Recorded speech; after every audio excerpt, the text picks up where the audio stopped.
1. The state, a product of the irreconcilability of class antagonisms.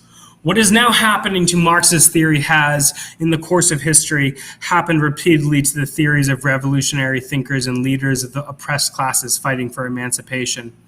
During the lifetime of great revolutionaries, the oppressing classes constantly hounded them, received their theories with the most savage malice and the most furious hatred, in the most unscrupulous campaigns of lies and slander.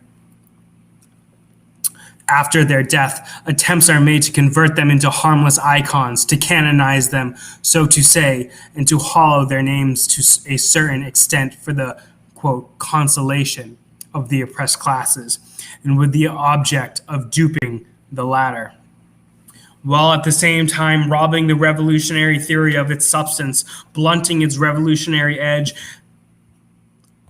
and vulgarizing it. Today, the bourgeois and opportunists within the labor movement concur that this doctoring of Marxism, they admit, obscure or distort revolutionary sides of this theory, its revolutionary soul.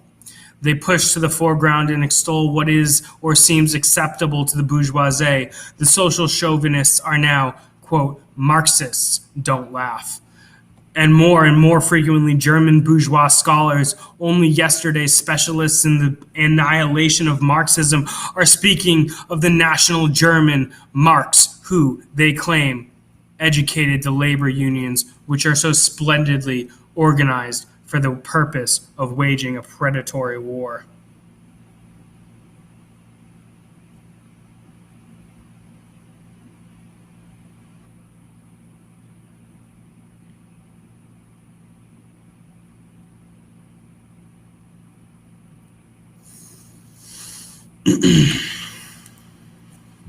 In these circumstances, in view of the unprecedentedly widespread distortion of Marxism, our prime task is to reestablish what Marx really taught on the subject of the state.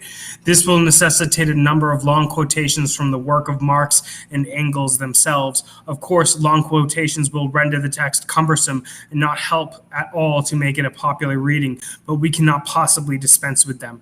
All, or at any rate, all of the most essential passages in the works of Marx and Engels on the subject of the state must by all means be quoted as fully as possible so that the reader may form an independent opinion on the totality of the views of the founders of scientific socialism, of the evolution of those views, and so their distortion by the Trotskyisms now prevailing may be documentarily proved and clearly demonstrated.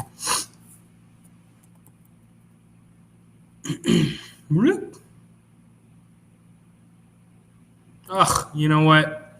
I got stuff to do, guys. I can't finish that entire chapter. I'm sorry. But that is a brief introduction to the state and revolution, which I highly recommend you read. Maybe we'll read it again later. Power to the people.